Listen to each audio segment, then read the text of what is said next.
Hello students, good morning to all of you. I am Karanveer Yadav sir, physics faculty. Dear student, जैसा कि आप सभी जानते हैं 15 जून से आपके क्लास टेस्ट स्टार्ट हो रहे हैं और आपका बेटे फर्स्ट जो टेस्ट है वो आपका फिजिक्स का है. ठीक है. सो प्यारे बच्चों, आपको बता देते हैं जो आपका टेस्ट होगा वो 30 मार्क्स का होगा और 1 आवर टाइमिंग होगा. तो प्यारे बच्चों, आपको अपने टेस्ट के लिए अच्छे से प्रिपेयर होना है. उसके लिए सबसे पहले आप कंप्लीटली सिलेबस को अच्छे से सिलेबस को चेक कीजिए, फिर उसके अकॉर्डिंग अपना प्रिपरेशन स्टार्ट कीजिए. ठीक है. तो प्यारे बच्चों, जैसा कि आप सभी जानते हैं फिजिक्स में हम 2 यूनिट्स अच्छे से कर चुके हैं. फर्स्ट यूनिट आपका था physical world and its measurement और सेकंड यूनिट आपका है काइनेमेटिक्स. तो प्यारे बच्चों, आज के लेक्चर में आज यही हम डिस्कस करेंगे कि आपको अपने दोनों यूनिट्स कैसे आपको स्टडी करने हैं, कैसे आप उनको रिवाइज करेंगे. ठीक है. तो बेटे देखो, सबसे पहले आपको चेक करना है physical world and its measurement. बेटे physical world and its measurement में आपने देखा हमारे पास 30% थ्योरेटिकल कंसेप्ट है और 70% हमारे पास न्यूमेरिकल पोर्शन है. ठीक है. तो बेटे देखो, आपको स्टडी कैसे करना है. बेटे physical world and its measurement, physical world and its measurement जो आपका फर्स्ट यूनिट है बेटे, इसमें आपको स्टडी कैसे करना है. देखो ध्यान से समझना बिल्कुल. यूनिट फर्स्ट बेटे, आप सभी का फेयर नोटबुक अच्छे से कंप्लीट है. हर एक न्यूमेरिकल, हर एक थ्योरेटिकल कंसेप्ट आपने उसमें नोट कर रखा है. तो आपको एक्स्ट्रा कुछ भी पढ़ने का रिक्वायरमेंट नहीं है. सबसे पहले आपको जो हमने मटेरियल प्रोवाइड करा रखा है आप उसको ही फॉलो करेंगे. ठीक है. कुछ भी एक्स्ट्रा नहीं करेंगे. जब तक आप पहले आप इसको अच्छे से करिए, उसके बाद आपके पास टाइम बचता है तो आप उनको फॉलो कर सकते हैं. ठीक है. तो बेटे physical world and its measurement में देखो, सबसे इंपॉर्टेंट मैं कहूंगा सबसे पहले आपको स्टडी करना चाहिए. सबसे पहले आप स्टार्ट करेंगे फिजिकल क्वांटिटीज. फिजिकल क्वांटिटीज तो बेटे बेसिक मैं आपको बता देता हूँ. यहाँ पे फिजिकल क्वांटिटी की हम बात करें तो हम कह सकते हैं physical quantities are those quantities which can not be derive from other quantities. ठीक है. और सेकंड वे में मैं कह सकता हूँ physical quantities are those quantities in terms of which law of physics can be express. ठीक है. ठीक है. तो ये आपका बेस है. तो बेटे फिजिकल क्वांटिटी को हमने 2 टाइप से डिफाइन किया था. एक टाइप अपना था फंडामेंटल फिजिकल क्वांटिटी, सेकंड आपका था डेराइव्ड फिजिकल क्वांटिटी. ठीक है बेटे. भाई फंडामेंटल, सेकंड आपका था डेराइव्ड फिजिकल क्वांटिटी. बेटे कंप्लीट अपना जो फिजिक्स है ना वो एक चेन सिस्टम से काम करेगा. आपको रटना नहीं है. आप देखना अपने आप टॉपिक सामने आते चले जाएंगे. आप एक बार शुरू तो करके देखिए, टॉपिक अपने आप आते चले जाएंगे आपको. ठीक है. भाई फिजिकल क्वांटिटी के 2 टाइप, फंडामेंटल और डेराइव्ड. देखो ये नाम से बता रहा है डेराइव्ड. बेटे फंडामेंटल फिजिकल क्वांटिटीज आपके वो फिजिकल क्वांटिटी होते हैं जिनको आप अदर क्वांटिटी में से डेराइव नहीं कर सकते, बट अदर को इनमें से डेराइव कर सकते हैं. ठीक है. तो आपने चेक किया था इसके बेस पे all over world we have 7 basic fundamental physical quantities. ठीक है. तो बेटे आप एक टेबल बनाएंगे. सबसे पहले डेफिनेशन इसकी नोट करेंगे. उसके बाद फंडामेंटल फिजिकल क्वांटिटीज आपके पास कौन कौन से हैं उनकी टेबल में आप करेंगे. ठीक है. उसके बाद आप स्टडी करेंगे डेराइव्ड फिजिकल क्वांटिटी. प्यारे बच्चों, जैसा कि हम जानते हैं कि नाम से इंडिकेट कर रहा है डेराइव्ड फिजिकल क्वांटिटी, वो सभी फिजिकल क्वांटिटी जिनको आप फंडामेंटल में से डेराइव करेंगे वो कौन से बनेंगे, डेराइव्ड. ठीक है. हमने जो अपना टेबल ड्रॉ किया था, टेबल में हमने 7 डेराइव्ड फिजिकल क्वांटिटी को नोटिफाई किया था. बेटे हमारे पास और भी है पर हमने मेन 7 आपको वहां पे दिए. ठीक है. तो इस तरीके से आपका फंडामेंटल डेराइव्ड फिजिकल दोनों के अलग अलग टेबल बन जाएंगे. ठीक है. बेटे अब हम बात करते हैं, नेक्स्ट अपना टॉपिक बनाते हैं units. What is unit. Unit क्या होता है. बेटे किसी भी फिजिकल क्वांटिटी को मेजर करने के लिए हमने एक स्टैंडर्ड डेवलप किया और उस स्टैंडर्ड को ही हमने क्या नाम दिया, यूनिट. भाई किसी भी फिजिकल क्वांटिटी को आइडेंटिफाई करना है तो उसके लिए आपने एक स्टैंडर्ड बनाया और उस स्टैंडर्ड को आपने क्या नाम दिया, उसको आपने नाम दिया यूनिट. जैसे मान लो फोर्स, जैसे आप मान लो एनर्जी. ठीक है. तो बेटे इन दोनों, ये 2 डिफरेंट फिजिकल क्वांटिटी है. इन 2 डिफरेंट फिजिकल क्वांटिटी को आइडेंटिफाई करने के लिए हमने जैसे यूनिट बनाया, फोर्स के लिए न्यूटन, एनर्जी के लिए जूल. अब बेटे मान लो आपको मैं ओनली न्यूटन लिख दूं और यूनिट आपको ना दिया हो, तो न्यूटन से आप डायरेक्टली समझ जाएंगे कि न्यूटन किसको रिप्रेजेंट कर रहा है, फोर्स को, और जूल किसको रिप्रेजेंट कर रहा है, एनर्जी को. यानी कि यूनिट एक स्टैंडर्ड होता है किसी भी फिजिकल क्वांटिटी को आइडेंटिफाई करने का. मीनिंग यहाँ तक क्लियर. फिर बेटे आपने स्टडी किया था जो अपना ये यूनिट है, जो अपना यूनिट है, सिस्टम ऑफ यूनिट की हम यूनिट के टाइप की बात करें आपके पास जितने टाइप ऑफ फिजिकल क्वांटिटी होंगे सेम टाइप आपके पास यूनिट के बनेंगे। जब बेटे आपने देखा फिजिकल क्वांटिटी आपका 2 टाइप्स का है तो यूनिट भी आपका कितने टाइप का होगा, 2 ही टाइप का होगा। एक होगा फंडामेंटल यूनिट और दूसरा होगा डेराइव्ड यूनिट्स। ठीक है, अब बेटे डेफिनेशन बिल्कुल सिंपल है। जो यूनिट फंडामेंटल फिजिकल क्वांटिटी के होंगे वो आपके कौन से यूनिट होंगे, फंडामेंटल यूनिट। जो यूनिट डेराइव्ड फिजिकल क्वांटिटी के होंगे वो आपके कौन से यूनिट होंगे, वो आपके डेराइव्ड यूनिट्स होंगे। मीनिंग समझ में आया। फिर बेटे इसके बेस पे हमने अपना नेक्स्ट टॉपिक बनाया था system of unit. System of unit means unit का भी कुछ मेजरमेंट आप करेंगे किसी वे में। ठीक है, तो बेटे सिस्टम ऑफ यूनिट की हम बात करें तो हमने बेसिक फंडामेंटल हमारे पास 3 थे, एम, एल और टी। इन्हीं के बेस पे अपना कंप्लीट फिजिक्स काम करता है, एम, एल, टी के बेस पे। क्लियर है ना बेटे, मास, लेंथ एंड टाइम। तो इन तीनों को मेजर करने के लिए हमने 3 type of system of unit बनाए।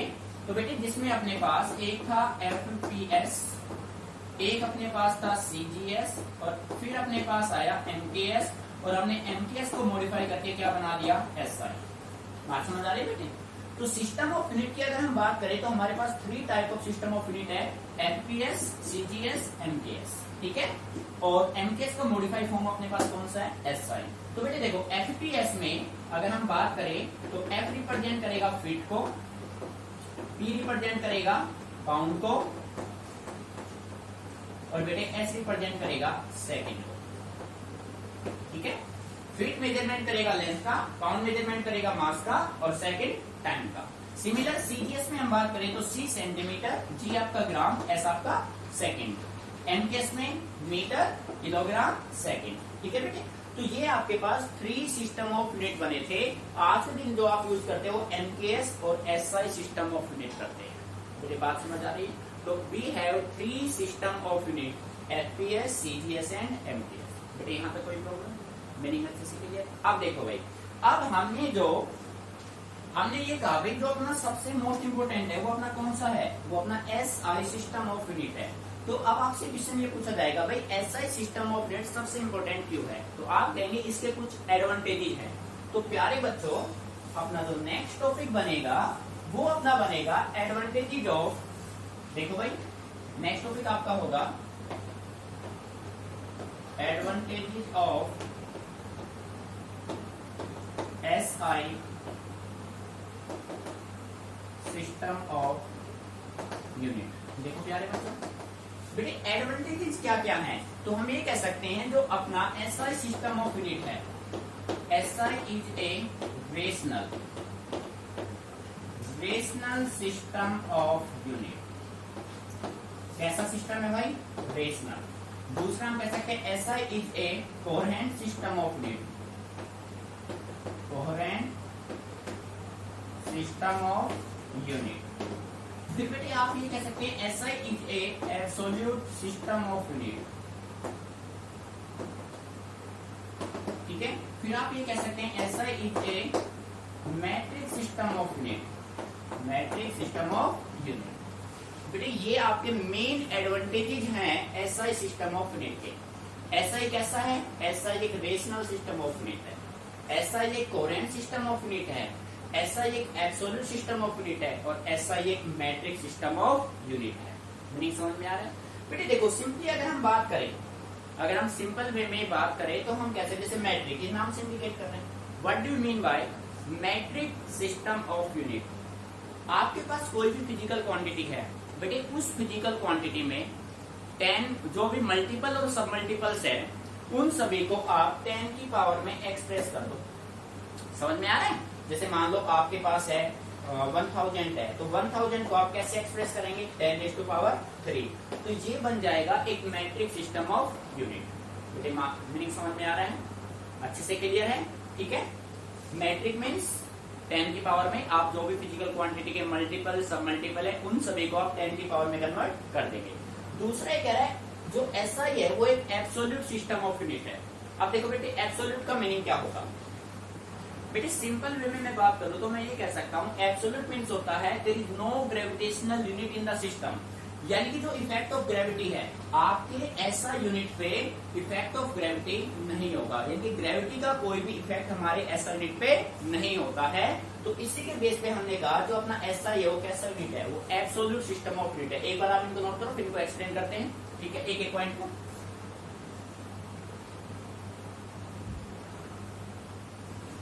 तो बेटे आप देखो और है ना, फिर अपने पास देखो एब्सोल्यूट में ग्रेविटेशनल यूनिट का कोई यूज नहीं होगा। फिर अपने पास आता है कोहेरेंट। बेटे ये क्वेश्चन काफी टाइम आ चुका है, what do you mean bye coherent system of unit. तो बेटे कोहेरेंट सिस्टम एक ऐसा सिस्टम होता है, ये एक सेट होता है फंडामेंटल फिजिकल क्वांटिटी का, फंडामेंटल यूनिट्स का, जिससे आप सभी डेराइव्ड यूनिट्स ऑब्टेन करते हैं। ठीक है, coherent means the set of fundamental physical quantities from which all derived units और क्वांटिटीज कैन बी डेराइव्ड। ठीक है, that system is said to be coherent. अच्छा बेटे नेक्स्ट आपसे पूछा जाएगा, ये क्वेश्चन में इंपॉर्टेंट है, पूछा गया है, what do you mean by rational system of unit. बेटे रेशनल सिंपल वे में हम ये कह सकते हैं there is only one unit to a particular physical quantity.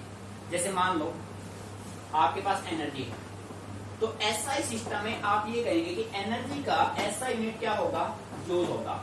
चाहे एनर्जी का कोई भी टाइप हो, चाहे आप मैकेनिकल एनर्जी ले लो, heat energy, surface energy, chemical energy, kinetic energy, potential energy, आप कितने भी टाइप ऑफ एनर्जी ले लो, सभी का एक यूनिट बनेगा और वो क्या रहेगा बेटे, वो जूल रहेगा। यानी ऐसा ये कैसा सिस्टम है, रेशनल, वन फिजिकल क्वांटिटी है वन यूनिट। ऐसा नहीं कि एक ही फिजिकल क्वांटिटी के मैनी यूनिट आप बना दो बेटे, ऐसा ही सिस्टम में इनके एक ही यूनिट होंगे, दैट इज जूल। सीजीएस में डिफरेंट हो सकते हैं, बात समझ आ रही है। Rational means there is only one unit to a particular physical quantity, for example energy. अगर हम इसी को सीजीएस में लेंगे तो सबके यूनिट डिफरेंट हो जाएंगे, बट एसआई में सभी का एक यूनिट होगा। बेटे वो सिस्टम कौन सा होगा, rational system of unit. So dear student, यहाँ तक कोई प्रॉब्लम बेटे, मीनिंग अच्छे से क्लियर। तो ये आपके थे advantages of SI system of unit. ठीक है, अब देखो नेक्स्ट हम बात करते हैं बेटे, नेक्स्ट टॉपिक अपने पास बनेगा मेजरमेंट। ठीक है, अब हमने कहा हमारे पास थ्री बेसिक फिजिकल क्वांटिटी है बेटे, एक अपने पास एम, एक अपने पास एल और टी। इन्हीं के बेस पे आपका complete physical world and its measurement base करता है, इसी पे डिपेंड करता है। ठीक है, तो बेटे आपको मेजर करना होगा मास को, लेंथ को, टाइम को। ठीक है, इनमें से सबसे इंपोर्टेंट जो मेजरमेंट है बेटे वो किसका है, लेंथ का, जिसके बेस पे डेफिनेशन बनेंगे डेफिनेटली। देखो भाई, तो बेटे सबसे पहले आपने हेडिंग बनाया measurement of length, measurement of length. अब बेटे किसी का जो मेजरमेंट है वो आप थ्री वे में करते हैं, एक भाई लार्ज स्केल पे, एक मीडियम और बिल्कुल स्मॉल पे। तो बेटे लार्ज को आप फिजिक्स के लैंग्वेज में नाम देंगे मैक्रोस्कोपिक मेजरमेंट, मीडियम तो मीडियम रहेगा, और माइक्रो और जो स्मॉल होगा उसको बोलेंगे माइक्रोकोस्म मेजरमेंट ऑफ लेंथ। ठीक है, तो बेटे आपने देखा होगा अपने पास 3 पॉइंट बने थे यहाँ पे, एक अपने पास बना था 1 पर सेकेंड, 1 पर सेक फर्स्ट ये बना था। सेकेंड आपके पास बना था 1 लाइट ईयर, 1 लाइट ईयर, और थर्ड वन आपके पास बना था 1 एस्ट्रोनॉमिकल यूनिट, 1 एस्ट्रोनॉमिकल यूनिट। बेटे यहाँ से क्वेश्चन डेफिनेटली बन सकता है, कैसे बन सकता है भाई, आपसे या तो इनमें से किसी की डेफिनेशन पूछ ले या फिर इनके आपस में रिलेशन पूछ ले। बात समझ आ रही है, रिलेशन कैसे, जैसे मैं आपसे पूछ लूं how many light year in 1 पर सेकेंड, या मैं आपसे पूछ लूं how many astronomical unit in 1 light year. बेटे मीनिंग समझ में आ रहा है ना। ठीक है, तो इस तरीके से आप चीजों को मेंटेन कर सकते हैं। अब देखो 1 पर सेकंड की डेफिनेशन में मैंने आपसे कहा था 1 पर सेकंड क्या होता है, रेडियस होता है सर्कल का। It is the radius of the circle at the centre of which an arc 1 a long subtends an angle of 1 second. देखो बेटे, ये आपके पास कोई सर्कल हो गया, इस सर्कल का ये सेंटर पॉइंट हो गया, तो बेटे ये हो गया उसका आर्क, और इस आर्क का लेंथ कितना रहेगा 1 a। ठीक है, और ये कितना एंगल सबटेंड करेगा 1 सेकंड, तो बेटे ये इसका क्या हो जाएगा 1 पर सेकंड। और जब न्यूमेरिकली आपने सोल्व किया था, इसकी वैल्यू आपके पास क्या आई थी 3.08 इंटू 10⁻16 क्या आया था बेटे, मीटर। ये मैथमेटिकल वैल्यू ध्यान रखनी है, रिलेशन में काम आएंगे आपको, ये आपको कभी गिवन नहीं मिलेंगे एग्जाम में, ये आपको माइंड में रखने हैं कि 1 पर सेकंड की वैल्यू क्या थी। ठीक है, मेरे मीनिंग आ रहा है समझ में। 1 पर सेकंड में डेफिनेशन की बात करो तो सिंपल वे में कह सकता हूँ, it is the radius of the circle at the centre of which an arc 1 a long subtends an angle of 1 second. बेटे जब आपने इसको सोल्व किया तो आपका रिजल्ट बना 3.08 इंटू 10⁻16 मीटर। ऐसे देखो भाई 1 लाइट ईयर, 1 लाइट ईयर बेटे डिस्टेंस का मेजरमेंट है ना कि टाइम का। तो आप ये कह सकते हैं 1 light year is equal to the, बेटे डिस्टेंस आपका होगा वेलोसिटी टू टाइम, ठीक है। वेलोसिटी जो 1 लाइट ईयर है वो किसके बराबर होगा, वेलोसिटी इनटू टाइम। सो आप कह सकते हैं it is the distance travelled by light in vacuum in 1 year, ठीक है। लाइट वैक्यूम में 1 ईयर में जो डिस्टेंस कवर करेगा बेटे वो कौन सा होगा, 1 लाइट ईयर होगा। और इसकी न्यूमेरिकल वैल्यू होती है 9.46 into 10⁻15 metre. 1 light year is the distance traveled by light in vacuum in 1 year. Meaning clear? Numerical value ये हो गया। ऐसे देखो एस्ट्रोनॉमिकल यूनिट, बेटे मान लो ये है सरफेस ऑफ मून, अर्थ और सन, ये है सन और ये है भाई अर्थ। ये अर्थ का सेंटर, ये सन का सेंटर, इन दोनों के सेंटर का जो एवरेज डिस्टेंस ये होगा ना, the average distance between the center of earth and the center of sun is equal to 180। बेटे मीनिंग आ रहा है समझ में, अर्थ के सेंटर और सन के सेंटर के बीच का जो एवरेज डिस्टेंस होगा वो आपका किसके इक्वल होगा, that is equal to astronomical unit and numerical value is equal to 1.496 into 10⁻11 metre. बेटे आ रहा है मीनिंग समझ में। तो इस टाइप से आपके क्वेश्चन बनेंगे। अब देखो भाई आपके पास 1 पर सेकेंड, 1 लाइट ईयर, 1 AU, तीनों के न्यूमेरिकल डाटा गिवन है। अब मैं क्वेश्चन को मॉडिफाई कर लूं, जैसे मैं पूछूं आपसे, बेटे ध्यान देना, how many light year in 1 पर सेकेंड, ठीक है। ये मैंने आपको क्वेश्चन दिया, रिलेशन की बात की थी हमने, how many light year in 1 पर सेकेंड। तो बेटे देखो 1 पर सेकेंड बाय 1 लाइट ईयर होगा, 1 light year. Numerical value put करो, 3.08 into 10⁻16 by 9.46 into 10⁻15। Dear student जब आप इसको सोल्व करेंगे ना तो आपके पास रिजल्ट बनेगा 1 पर second is equal to 3.26 light year. बेटे जब आप ये दोनों न्यूमेरिकल वैल्यू को सोल्व करेंगे ना तो आपका रिजल्ट बनेगा 3.26 लाइट ईयर। ऐसे ही रिलेशन आप निकाल सकते हैं, how many astronomical unit in 1 light year. ठीक है बेटे, बातें समझ में आ रही है अच्छे से, क्लियर, कोई प्रॉब्लम? तो तीनों आपके ये होते हैं, ठीक है। अब देखो बेटे इसके बाद अब हम बात करते हैं डायमेंशनल, जो कि सबसे इंपॉर्टेंट पार्ट है physical world and its measurement, ठीक है। देखो बेटे ध्यान से, बेटे इन सभी के बाद आप लोगों को स्टडी करना है डायमेंशनल फॉर्मूला, जो पार्ट है अपना डायमेंशनल एनालिसिस, ठीक है बेटे। डायमेंशनल एनालिसिस में सबसे इंपॉर्टेंट है आपके डायमेंशनल फॉर्मूला।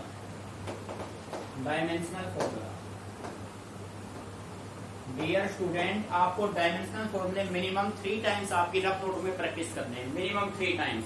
बेटे आपको अच्छे से क्लियर है, डायमेंशनल एनालिसिस से ये टॉपिक आपका, आप इस यहाँ से आपको 3 न्यूमेरिकल मिलने के पूरे चांस है। 2 से 3 न्यूमेरिकल आपको इस पार्ट से मिलेंगे बेटे, मीनिंग आ रहा है समझ में। 2 से 3 न्यूमेरिकल आपको इस पार्ट से मिलेंगे डेफिनेटली, क्योंकि आपको अच्छे से पता है डायमेंशनल फॉर्मूला में आपसे 4 या 5 तो डायमेंशनल फॉर्मूले पूछे जाएंगे कि भाई डायमेंशनल फॉर्मूले, तो सारे डायमेंशनल फॉर्मूले आपको अच्छे से लर्न करने, 3 टाइम्स प्रैक्टिस करना, जो आपको मैंने फेयर में करा रखे बस वो कर लो, सफिशिएंट आपके लिए, ठीक है। डायमेंशनल फॉर्मूला बेटे, डायमेंशनल फॉर्मूले आपको सारे बेसिक मेथड से करने हैं ताकि आप गलती से भी ना भूलो। बेसिक मेथड से आप कर लेंगे तो कंफ्यूजन आपको बिल्कुल नहीं होगा। रटने की कोशिश मत करना, आपको चीजों को समझ के करना है, रट के बिल्कुल नहीं करना है, ठीक है। जब आपको डायमेंशनल फॉर्मूले याद हो जाएंगे फिर आप इनके करेंगे एप्लीकेशन। बेटे एप्लीकेशन में हमारे पास इसके 3 एप्लीकेशन थे। First application conversion of one system of unit into other system of unit, ठीक है।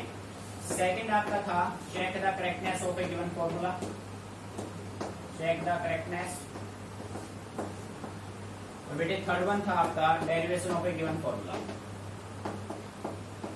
Derivation of a given formula. देखो बेटे conversion of one system of unit into another, जैसे हम कहें आपसे भाई convert a force of 1 newton into time. अब आपको अच्छे से क्लियर है 1 न्यूटन का जो न्यूमेरिकल वैल्यू होता है वो 10⁵ टाइम होता है। ऐसे मैं कह सकता हूँ 1 जूल का न्यूमेरिकल वैल्यू 10⁷ क्या होता है, आर होता है। तो बेटे ये आपने कैसे फाइंड आउट किया, ये आपने कन्वर्जन से फाइंड आउट किया। ये न्यूमेरिकल वैल्यू आपको कहां से क्लियर हुए, कन्वर्जन से हुए, जब आपने एक सिस्टम को दूसरे में कन्वर्ट किया। तो बेटे इस टॉपिक को करने से पहले सबसे पहले आप इसके फॉर्मूले को स्टडी करेंगे। न्यूमेरिकल स्टार्ट करने से पहले सबसे पहले आप फॉर्मूला पुट करेंगे, उसके बाद आप न्यूमेरिकल को सोल्व करेंगे। बातें समझ में आ रही है? अब बेटे देखो, जिस भी बच्चे को इस टॉपिक में प्रॉब्लम आए, conversion of one system of unit into another में किसी बच्चे कोई प्रॉब्लम आए, तो आप अपना सीधा जो प्रीवियस वीडियो हमने दे रखा, वीडियो ओपन करके वहां से चेक कर लेना, कंप्लीट वहां पे हमने सोल्व कर रखा है। किसी को कोई भी पॉइंट समझ में नहीं आए तो वो अपना वीडियो चेक कर ले, बेसिक मेथड अच्छे से वहां पे हमने करा रखा है। ठीक है बेटे, किसी भी बच्चे को जैसे कोई बच्चा रह गया हो, उसे समझा ना हो, तो बेटे आप सीधा इस टॉपिक पे जाइए, वीडियो चेक कीजिए, कन्वर्जन वाले पे, न्यूमेरिकल वाले पे, न्यूमेरिकल और डायमेंशनल एनालिसिस पे अपना लेक्चर है, और उसको अच्छे से देखिए, हमने बेसिक मेथड को अच्छे से वहां पे एक्सप्लेन कर रखा है। ठीक है, सिमिलर वे में checking the correctness of a given formula. बेटे इसमें करना क्या है, जैसे आपको मैंने एक फॉर्मूला दे दिया V = U + AT। अब बेटे इस फॉर्मूले को आपको with the help of dimensional formula आपको इसको चेक करना है कि ये फॉर्मूला राइट है या फिर रॉन्ग है। तो बेटे इसके रिगार्डिंग में अगर आपको कोई भी प्रॉब्लम आती है, किसी बच्चे को कोई भी प्रॉब्लम आती है, कहीं कुछ समझ में नहीं आ रहा है, तो प्रीवियस वीडियो हमने डाल रखे न्यूमेरिकल और डायमेंशनल एनालिसिस पे, तो आप अच्छे से जाके वहां पे चेक कीजिए। फिर भी कोई दिक्कत आती है तो आप मेरे से कंसल्ट कीजिए। मेरी समझ में आ रहा है बेटे? देखो, फिर उसके बाद derivation of a given formula. मान लीजिए आपका कोई फॉर्मूला रॉन्ग है, उस रॉन्ग फॉर्मूले को आपको राइट करना है, तो आप बेटे किसके हेल्प से करेंगे? With the help of dimensional formula, and the topic becomes derivation of a given formula. जैसे हमने कहा the frequency mu of a string में depend upon length, mass and tension वगैरह वगैरह वगैरह, जो कुछ भी हम कहें, तो बेटे उसके बेस पे आप फॉर्मूला। अब बेटे ये जो टाइप है ना आपका, ये जो डायमेंशनल एनालिसिस कंसेप्ट है, ये जो टॉपिक है, वो आपका 100% प्रैक्टिस पे डिपेंड करेगा। जो बच्चा एक बार बेसिक फॉर्मेट को अच्छे से समझ लेगा, उसके बाद जितने प्रैक्टिस लगाएगा ना बेटे, वो उतना ही परफेक्ट बनेगा। ये कंप्लीट टॉपिक आपका डिपेंड करेगा प्रैक्टिस पे। समझ में आ रहा है बेटे? ये टॉपिक आपका प्रैक्टिस मांगता है। जिस बच्चे को कोई भी बातें समझ में नहीं आए, प्रीवियस वीडियो जो हमने दे रखे हैं डायमेंशनल एनालिसिस से रिलेटेड, आप उनको अच्छे से ऑब्जर्व कीजिए, अच्छे से बात कीजिए। कोई भी बात फिर भी आपको समझ में नहीं आती है तो आप मेरे को मैसेज कीजिए या फिर कॉन्टेक्ट कर। ठीक है बेटे, चीजों को समझना है तरीके से, रटना नहीं है। और बेटे सेकेंडली, आपका मैंने पहले कहा है physical world measurement 70% numerical portion है, तो इसमें जितना आप पेन यूज करेंगे उतना ही परफेक्टनेस आएगा। एक बार इसको ऑब्जर्व कीजिए ढंग से। कोई भी प्रॉब्लम आती है तो आप मेरे से डिस्कस जरूर करना। ठीक है बेटे, सारे वीडियो अच्छे से चेक करेंगे डीपली बिल्कुल।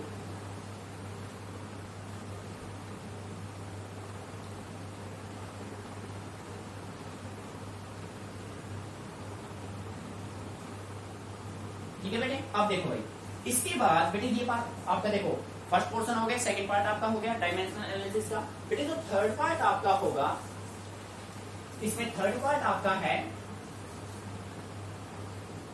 Measuring method, order of magnitude का जो कंसेप्ट था, मेजरिंग मेथड। तो बेटे मेजरिंग मेथड में आपके पास फर्स्ट हमने किया था पैरेलल मेथड, काफी important method, parallel method. Second हमने किया था, आप ये कह सकते हो sonar method. Third one laser method. फिर हमने क्या था रिफ्लेक्शन मेथड या फिर इको मेथड, इको मेथड। फिर रिफ्लेक्शन मेथड, रिफ्लेक्शन। फिर आप लेंथ का मेजरमेंट करना चाहते हैं, लेंथ के मेजरमेंट, लेंथ का जो मेजरमेंट होगा हम 2 वे में करेंगे। एक अपने पास मेथड है डायरेक्ट, दूसरा अपने पास है इनडायरेक्ट, यानी कि हम लेंथ को 2 वे में मेजर कर सकते हैं, डायरेक्ट और इनडायरेक्ट। बेटे मान लीजिए मैं आपसे कहूँ ये अपने पास कोई एक, मैंने एक लाइन ड्रॉ कर दी, आपको इस लाइन का लेंथ मेजरमेंट करना है, तो आप क्या करेंगे? मीटर स्केल यूज कर लेंगे, सिंपली आप इसका लेंथ मेजर कर सकते हैं। मैं आपसे कहूँ कि भाई आपको एक होल गिवन है, एक रूम है कोई, उस रूम का डायमेंशन आपको निकालना है, तो भाई आप मीटर स्केल की हेल्प से डायमेंशन निकाल लेंगे। अब मैं आपसे कहूँ कि आपको एक ट्री है आपके सामने, कोई एक पेड़ है, उस ट्री का आपको हाइट कैलकुलेट करना है, तो बेटे आप क्या करेंगे, आप उसके लिए कौन सा मेथड यूज करेंगे, रिफ्लेक्शन मेथड। रिफ्लेक्शन मेथड के हेल्प से आप उस ट्री का, सॉरी रिफ्लेक्शन नहीं, triangular method, number 6 triangular method. Triangular method, ये बात समझ आ रही है? आपको किसी ट्री का अगर हाइट फाइंड आउट करना है तो आप कौन सा मेथड यूज करेंगे, ट्रायंगुलर मेथड। ठीक है, नहीं समझ में आ रहा है? अब देखो, अगर आपको, जैसे मैं आपसे कहूं कि भाई आप ट्री को छोड़ दो, आपको किसी हिल का हाइट निकालना है, कोई आपके पास हिल है इस शेप की, इस हिल का आपको हाइट फाइंड आउट करना है, तो बेटे आप कौन सा मेथड यूज करेंगे, आप यूज करेंगे इको मेथड। कौन सा मेथड यूज करेंगे, इको। इको मेथड को आप सेकेंडली क्या बोलते हो, रिफ्लेक्शन मेथड। इको मेथड ये आपका कौन सा मेथड है, रिफ्लेक्शन मेथड है। रिफ्लेक्शन कराएंगे साउंड का, ठीक है। अब बेटे देखो, फिर हमने आपसे कहा आपको अर्थ के सरफेस से सन के सरफेस तक का डिस्टेंस निकालना है। बेटे अर्थ के सरफेस से सन के सरफेस तक का डिस्टेंस निकालने के लिए आप कौन सा मेथड यूज करोगे, लेजर मेथड। भाई ये हो गया अर्थ और ये हो गया, सॉरी मून, अर्थ से मून तक का डिस्टेंस, अर्थ से मून तक का डिस्टेंस कौन सा मेथड यूज करेंगे, लेजर मेथड यूज करेंगे। ठीक है बेटे, आपसे कहा जाए कि अर्थ के, आपसे बोला जाए किसी सी का, समुद्र का, सी का आपको डेप्थ निकालना है कि भाई वाटर कितने लेवल तक है, तो बेटे आप कौन सा मेथड यूज करेंगे, sonar method, sound navigation and ranging. Sonar stands for sound navigation and ranging, laser stands for light amplification and stimulated radiations. ठीक है बेटे। अच्छा, आप देखो लास्ट वन आपका बच गया पहले, जो कि सबसे इंपोर्टेंट मेथड है। बेटे इन सभी मेथड में से सबसे जो इंपोर्टेंट मेथड है वो आपका पैरेललेक्स मेथड। ठीक है, सबसे इंपोर्टेंट मेथड इन सब में से सबसे इंपोर्टेंट कौन सा है, पैरेललेक्स मेथड। बेटे पैरेललेक्स मेथड, पैरेललेक्स का मतलब होता है एपरेंट चेंज। ठीक है, पैरेललेक्स मेथड का आप यूज करेंगे जब आपका डिस्टेंस आपको 100 लाइट ईयर से 100 लाइट ईयर तक का डिस्टेंस आपको मेजर करना है, तो आप किसका यूज करेंगे, पैरेललेक्स मेथड। नहीं समझ में आ रहा है? जैसे हमने एक एग्जांपल दिया था, भाई मान लो आपके फ्रंट में कोई, आपने एक पेन होल्ड कर लिया, पहले आपने लेफ्ट आई को क्लोज किया, राइट से उधर किया, बैकग्राउंड यहाँ पे आया, आपने राइट को क्लोज किया, लेफ्ट से बैकग्राउंड नहीं आया, तो यानी बैकग्राउंड के रेस्पेक्ट में पोजीशन चेंज होना ऑब्जेक्ट का, वो आपका क्या होता है, पैरेललेक्स। ठीक है बेटे, यानी कि जो आपने डिस्टेंस फाइंड आउट किया अर्थ के सरफेस से मून के सरफेस तक का, अर्थ के सरफेस से सन के सरफेस का, तो उसमें आप पैरेललेक्स यूज कर सकते हैं, और मून वाले कंसेप्ट में आप लेजर का भी यूज कर सकते हैं। तो सो डियर स्टूडेंट, ये थे आपके method for measuring length bye indirect method. कौन से मेथड है सारे, इनडायरेक्ट। पैरेललेक्स, सोनार किसी भी सी का डेप्थ निकालने के लिए, laser to find distance from earth to moon, echo method, और रिफ्लेक्शन मेथड किसके लिए, हिल का हाइट निकालना है, किसी माउंटेन का हाइट निकालना है, triangular method to find height of a tree. ठीक है बेटे, तो इन सभी के हेल्प से आप फाइंड आउट कर सकते हैं। ठीक है,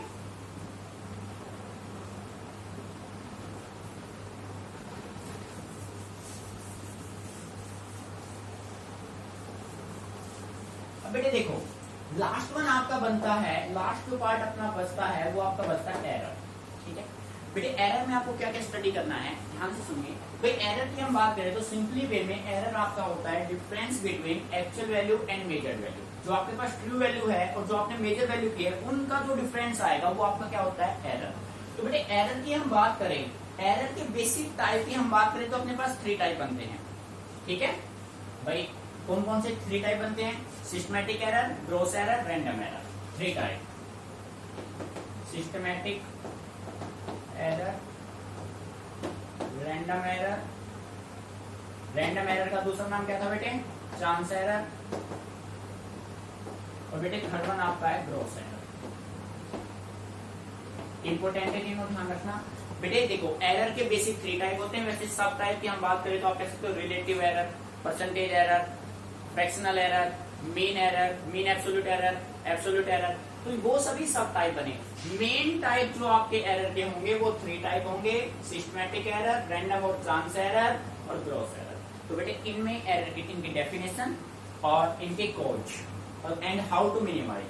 भाई किसी एरर का कोज आपको नोन है तो उसको मिनिमाइज करना बिल्कुल इजी है। जैसे हमने बात की थी systematic error, random error, gross error, तो इनके डेफिनेशन आपसे स्टडी करने हैं, फिर how to minimise these errors. आपसे किसी जैसे मान हमने दिया state and explain error with its type, तो बेटे आपको करना क्या है, आप सबसे पहले डेफिनेशन देंगे एरर की, व्हाट इज एरर? तो आप कहेंगे error is the difference between actual value and measured value, ठीक है। उसके बाद एग्जांपल दे देंगे, फिर सिस्टमैटिक टाइप्स लिखेंगे, फिर हम लिखेंगे types of error. We have 3 types, systematic error, random, gross. सबसे पहले हमने पुट किया सिस्टमैटिक एरर, फिर हमने रैंडम, फिर हमने ग्रॉस। फिर बेटे इनको डिफाइन करेंगे, इनके कोज राइट करेंगे और how to minimise cause complete करेंगे, तब अपना आंसर सॉल्व होगा। नहीं समझ में आ रहा है? इसके बाद बेटे फिर आपका न्यूमेरिकल का सिलसिला जारी हो जाता है। इस पार्ट से भी न्यूमेरिकल आएगा, इंपोर्टेंट पार्ट है। थ्योरी के साथ साथ इसमें और क्या है, न्यूमेरिकल। अब बेटे देखो न्यूमेरिकल जो आपका है वो आपका किस पे बेस होगा? न्यूमेरिकल आपका बेस होगा मेन, सबसे पहले अपना बनता है एब्सोल्यूट एरर, दूसरा अपना बनेगा मीन एब्सोल्यूट एरर,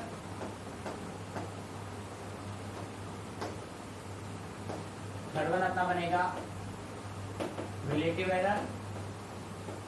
बेटे रिलेटिव और परसेंटेज एरर एक ही बात होती है, रिलेटिव और परसेंटेज एरर। बेटे लास्ट वन आपका बनेगा रिलेटिव और फ्रैक्शनल होते हैं बेटे, परसेंटेज अलग होता है, रिलेटिव और फ्रैक्शनल, परसेंटेज एरर। अब आपको अच्छे से क्लियर है बेटे, ये सभी एक चेन सिस्टम से काम करते हैं। किसी न्यूमेरिकल में बस आपको हम ओनली ये दे सकते हैं define find out percentage error. बेटे परसेंटेज एरर कब फाइंड आउट होगा? जब आपके पास रिलेटिव एरर आएगा। रिलेटिव कब फाइंड आउट होगा? जब आपके पास मीन एब्सोल्यूट एरर आएगा। मीन कब फाइंड आउट होगा? जब आपके पास एब्सोल्यूट एरर आएगा। तो बेटे इसके हमने काफी न्यूमेरिकल्स आपको करा रखे हैं। सभी न्यूमेरिकल को अच्छे से आपको स्टडी करना है। किसी भी न्यूमेरिकल में कोई भी कंसेप्ट को आपको समझ में नहीं आ रहा है तो उन सभी को आप, हमने जो एरर में जो न्यूमेरिकल्स के वीडियो जो आपको प्रोवाइड करा रखे हैं, आप उनको अच्छे से वहां से बात कीजिए, ठीक है। फिर भी कोई भी आपको प्रॉब्लम आती है तो आप मेरे से डिस्कस कीजिए। समझ में आ रहा है बेटे? अच्छे से बिल्कुल पेशेंस के साथ हमें चीजों को करना है और प्रैक्टिस सबसे मेन है आपका प्रैक्टिस। बेटे जो भी न्यूमेरिकल्स मैंने आपको वहां पे सारे टाइप करा रखे हैं, जिस बच्चे ने वो सारे टाइप कर लिया उसको किसी भी न्यूमेरिकल में किसी टाइप का कोई प्रॉब्लम बिल्कुल नहीं होगा बेटे। मीनिंग समझ में आ रहा है? तो चीजों को अच्छे से आपको करना है, अच्छे से उनको ऑब्जर्व कीजिए। आपके पास अभी टाइम है 2-3 दिन का, तो चीजों को अच्छे से आपको करना है, ठीक है बेटे? Meaning clear? सारा बिल्कुल प्रैक्टिस अच्छे से करनी है आपको। फिर बेटे इनके बाद अपने पास एरर में बचता है error in product, error in division, error in sum, error in difference. ये 4 टाइप। इन 4 टाइप के बीच भी आपके न्यूमेरिकल्स बनेंगे। बेटे इन 4 टाइप के बीच में जो न्यूमेरिकल्स बनेंगे वो उनका बेसिक कंसेप्ट, इनका जो फॉर्मूला है कैसे बना, उन फॉर्मूलों को हमने डेराइव किया हुआ है, ठीक है। अब जो बच्चा नहीं कर पाया था बेटे, वो प्रीवियस वीडियो जो हमने दे रखे हैं आप उनको अच्छे से चेक करो और उनमें से फिर भी आपको कोई प्रॉब्लम आती है तो आप मेरे से डिस्कस करो, ठीक है। पर आपको उन वीडियो को कंसंट्रेशन के साथ अच्छे से देखना है, फिर उनको प्रैक्टिस भी करना है। ये नहीं कि देख के छोड़ दिया बेटे। जितना ही पेन चलेगा ना उतना ही परफेक्टनेस आएगा आप लोगों के अंदर। बातें समझ में आ रही है? जितना आप प्रैक्टिस करेंगे उतना ही आपके लिए अच्छा होगा। तो डियर स्टूडेंट, आज अपना फर्स्ट यूनिट कंप्लीटली हम डिस्कस कर चुके हैं।